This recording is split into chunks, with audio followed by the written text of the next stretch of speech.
Hi, Mark. Thanks a lot for finding time to be here today.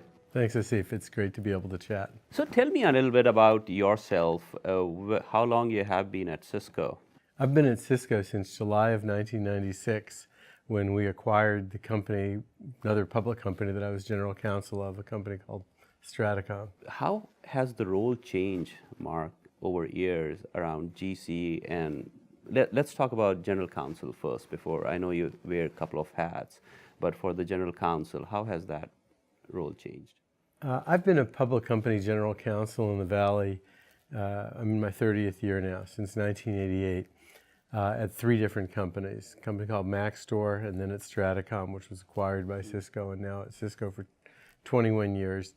I think that the principal change that I've seen in the Valley, at least in the 30-year period, has been a change from the general counsel as an adjunct to the legal leadership that outside counsel would provide in making sure that documents were findable internally and things ran smoothly, to a role that's much more integrally related in the business, where the function really is to be a part of the business decision making with a team of people that are capable of executing in almost every area where legal help can be provided. And I say legal help rather than legal issues because a lot of the times when you're involved in providing that kind of business counseling and business assistance, the execution that you're doing is related to solving business problems or exploiting business opportunities rather than dealing with legal issues per se.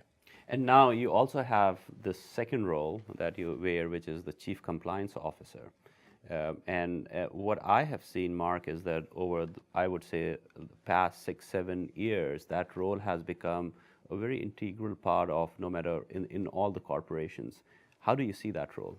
And since when are you wearing both the hats? I've been wearing both the hats for about 4 years. Okay. I think the reason for that shift that you see in the 6 or 7 year time frame is that a lot of the impetus for that came out of regulatory developments during the first decade of this century, starting with Sarbanes-Oxley and the expectations for compliance, particularly in the financial side, that were started with Sarbanes-Oxley, and then continuing through the crash of 2008 and the regulatory response to that. And it became really a best practice to centralize and assign responsibility and ownership for compliance to a chief compliance officer. In most cases, I believe that does reside as well with the legal function. Some companies separate the two functions. The principal role in the compliance space is to make sure that there's a really independent look at what do we have to do the right thing, not how do we structure things so that we'll have excuses or ways to get out of it if we haven't done the right thing, but rather to really figure out proactively how do we build compliance with the social and regulatory expectations that are on the company, build that into the way we operate every day. I think compliance officers who look conservatively at their role as a sort of internal police force to go figure out who's done what wrong and how to punish them are missing the opportunity to really impact the culture and build compliance in as one of the building blocks of the way you operate. Both the role of GC and the role of CCO, the teams are actually expanding. People are bringing in-house expertise into these large corporations. Have you seen that transformation in that role where instead of looking outside for guidance, you are having those expertise inside within the firm?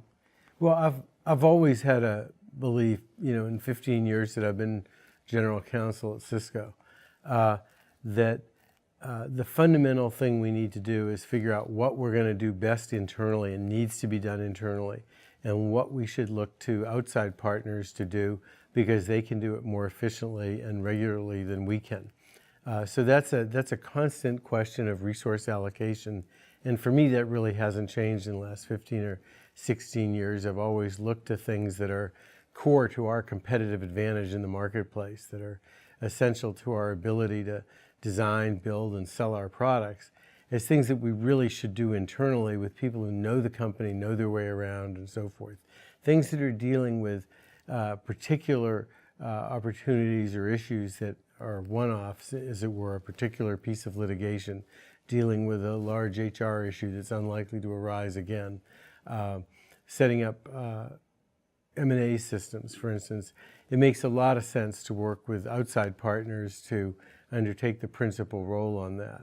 So I don't see it, I don't feel that part has changed so much in terms of my internal-external allocation. In terms of the numbers, I believe very strongly that there's huge efficiencies that are possible in the way both compliance and legal work gets done. And I make large investments every year on figuring out how to automate, simplify, build self-service systems. So my headcount has not actually increased barely at all in that time period. There is this evolution that is taking place where firms have to be regional yet very global in nature. How does that affect your role as a GC or your people who work in your organization? The regulatory challenges that are regional in nature do have to be considered in the global context.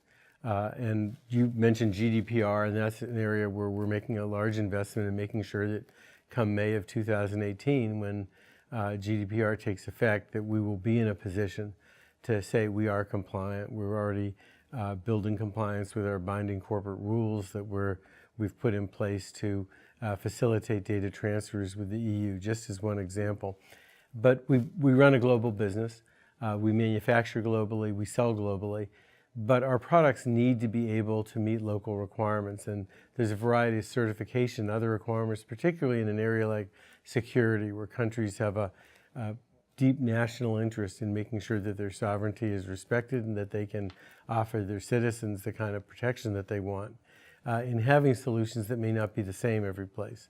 So we do look very closely at how we can efficiently build systems that will meet the minimum requirements globally, and then as efficiently as possible build in systems that will allow us to meet individual requirements. Thank you very much, Mark. It has been a pleasure to be here with you and talking about some of the topics that is so relevant in today's world. Thank you very much for your time. Really appreciate it. It's a pleasure to see you, and it's great to work with Thomson Reuters. Thomson Reuters is really a remarkable company that provides a lot of value to Cisco every day as well.